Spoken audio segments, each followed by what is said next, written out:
نحمدہ و نصلی علی رسولہ الکریم اما بعد فاعوذ باللہ من الشیطان الرجیم بسم اللہ الرحمن الرحیم۔ عزیز طلباء طالبات السلام علیکم، میں ذیشان کمال اردو کے لیکچر کے ساتھ آپ کی خدمت میں حاضر ہوں۔ پیارے بچوں، سال اول کے نصاب میں شامل خواجہ حیدر علی آتش کی پہلی غزل ہم پڑھ رہے ہیں اور آج ہم اس کا دوسرا شعر کریں گے۔ شعر کچھ یوں ہے کہ عدم کے کوچ کی لازم ہے فکر ہستی میں، عدم کے کوچ کی لازم ہے فکر ہستی میں، نہ کوئی شہر نہ دیار راہ میں ہے۔ تو بیٹا شاعر نے اس شعر میں ایک سفر کا تذکرہ کیا جو دنیا کے سفروں سے بالکل مختلف ہے۔ جب کوئی پرانے وقتوں میں جب لوگ سفر کرتے تو قافلوں کی شکل میں گھر سے نکلتے تھے اور وہ رخت سفر گھر سے تیار کر کے منزل مقصود کی طرف بڑھتے اور جہاں کہیں تھک جاتے استراحت کے لیے پڑاؤ ڈال لیتے تھے۔ اگر سامان کم پڑ جاتا تو راستے میں کسی بستی، دیار یا شہر سے وہ سامان اکٹھا کر لیتے اور دوبارہ اپنے سفر پر نکل جاتے، اپنی منزل کی طرف گامزن ہو جاتے۔ لیکن دنیا کا سفر، آخرت کا سفر دنیا کے سفر سے بالکل مختلف ہے۔ انسان عالم ارواح سے عالم وجود میں آیا، یہ دنیا انسان کے لیے دارالامتحان ہے اور کچھ دیر کا پڑاؤ ہے۔ اس دارالامتحان میں جو لوگ غافل ہو جاتے ہیں اور اپنے مقصد حیات کو یا اپنی اصل منزل کو فراموش کر دیتے ہیں، وہ لوگ خائب و خاسر اس دنیا سے جاتے ہیں۔ ان کے اعمال نامے سیاہ ہو جاتے ہیں، وہ اپنا سب کچھ لٹا کر اس دنیا سے جاتے ہیں۔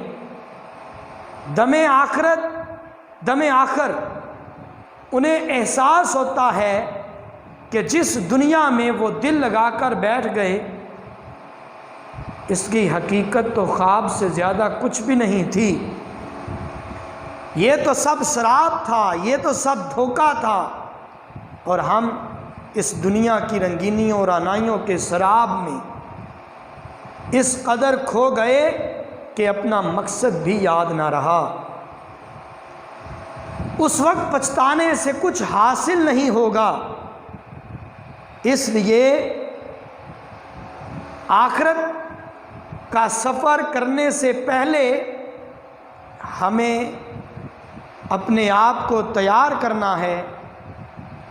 نیک اعمال اس آخرت کے سفر کے لیے زاد راہ ہیں، رخت سفر وہی نیک اعمال ہیں جو ہمارے ساتھ جائیں گے۔ یہ دولت دنیا، رشتہ و پیوند، نسب، تخت و تاج، بادشاہت، زمین جائیداد، املاک، مرتبے، عہدے، سکیل، سب یہیں دھرے کے دھرے رہ جائیں گے۔ آخرت میں کام آئے گی تو انسان کی نیکی، آخرت میں اس کے نیک اعمال ہی اس کے کام آئیں گے۔ اس لیے شاعر نے دنیا کی بے ثباتی کے ساتھ ساتھ فکر آخرت کی طرف انسان کی توجہ دلائی ہے۔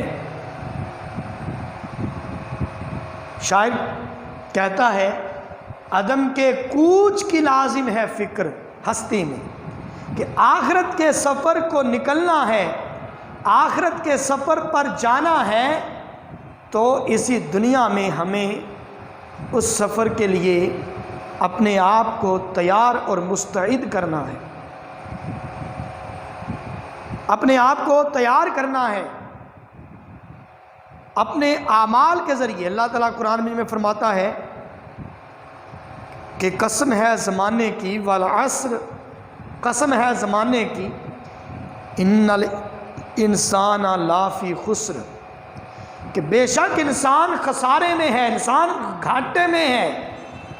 لیکن اگر انسان اس خسارے سے نکلنا چاہتا ہے، انسان چاہتا ہے، وہ خواہش رکھتا ہے کہ خائب و خاسر دنیا سے جانے کی جائے، نیک اعمال لے کر جائے، وہ اللہ کی خوشنودی اور اس کی رضا کے سائے میں اس دنیا سے جائے اور آخرت کا سفر آسانی سے اور کامیابی سے کرے، تو کیا چاہیے اسے؟ الَّذِينَ آمَنُوا، لیکن وہ لوگ جو ایمان لائے، وَعَامِلُوا الصَّالِحَاتِ، نیک اعمال کیے، وَتَوَاصَوْا بِالْحَقِّ، لوگوں کو حق کی طرف بلایا، وَتَوَاصَوْا بِالصَّبْرِ، اور وہ خود بھی صبر پر، لوگوں کو صبر پر بلاتے رہے، پہلے خود صبر پر قائم ہوئے، پھر انہوں نے لوگوں کو صبر کی طرف دعوت دی۔ تو یہ نیک اعمال سے مراد کیا ہے؟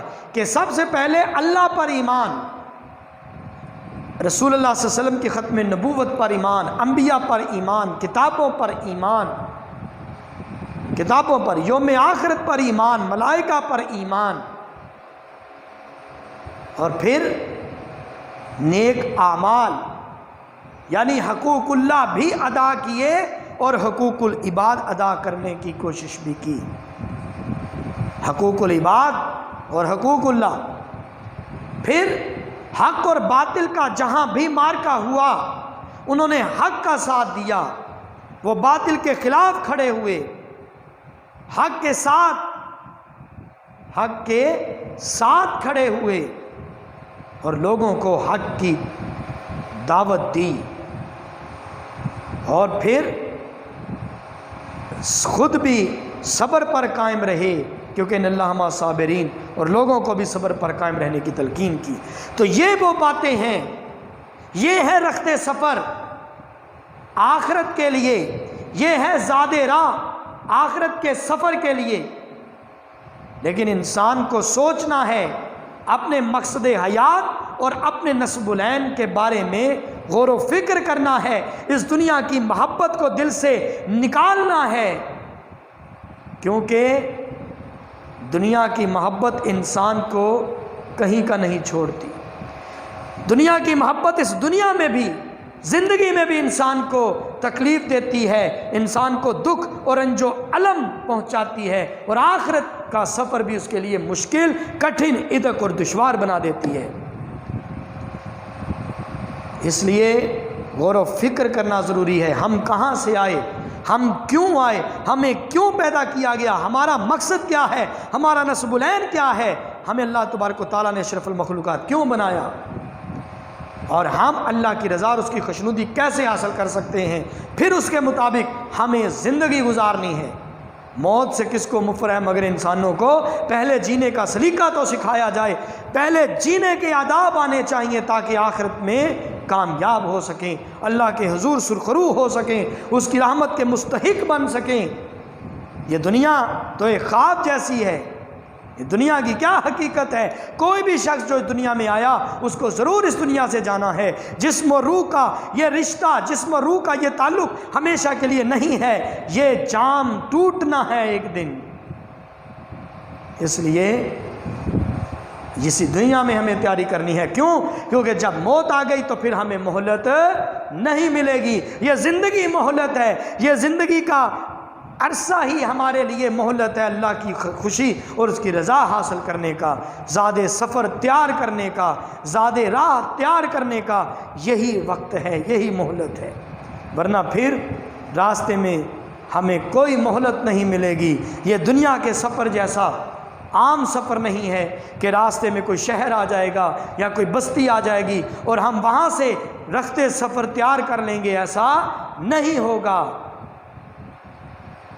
اس لیے شاعر نے کہا، جوانی میں عدم کے واسطے سامان کر غافل، مسافر شب سے اٹھتے ہیں جو جانا دور ہوتا ہے، اور موت سے کس کو رستگاری ہے، آج وہ کل ہماری باری ہے۔ پھر شعر ہے، میں نے پوچھا کہ زندگی کیا ہے، ہاتھ سے گر کے جام ٹوٹ گیا، کہ بس یہ انسان کی زندگی ہے۔ اور بڑا خوبصورت شعر ہے کہ چشم دل کھول، میر تقی میر نے کہا چشم دل کھول اس بھی عالم پر، اس دنیا کی پرواہ کر، اس دنیا کی فکر کر، یہاں کی اوقات خواب کی سی ہے۔ اور احسان دانش کا شعر ہے، اگرچہ خلد بری کا جواب ہے دنیا، مگر خدا کی قسم ایک خواب ہے دنیا۔ اس لیے ہمیں دنیا کی محبت کو دل سے نکال کر اللہ کی محبت اور رسول اللہ صلی اللہ علیہ وسلم کی محبت سے اپنے دل کو منور و روشن کرنا ہے۔ ہمیں دنیا کی رنگینیوں اور عنائیوں سے نکل کر اپنے مقصد حیات اور نصب العین کے بارے میں غور و فکر کرنی ہے، اور ہمیں آخرت کے لیے نیک اعمال تیار کرنے ہیں تاکہ ہم آخرت میں سرخرو ہو سکیں۔ اللہ تعالی ہمیں اس دنیا کی محبت سے دور رہنے اور آخرت کی فکر کرنے کی توفیق عطا فرمائے، آمین۔ اگلے لیکچر کے ساتھ بچوں حاضر ہوں گا، جب تک لیے اجازت چاہتا ہوں، اللہ منا سب، خدا حافظ۔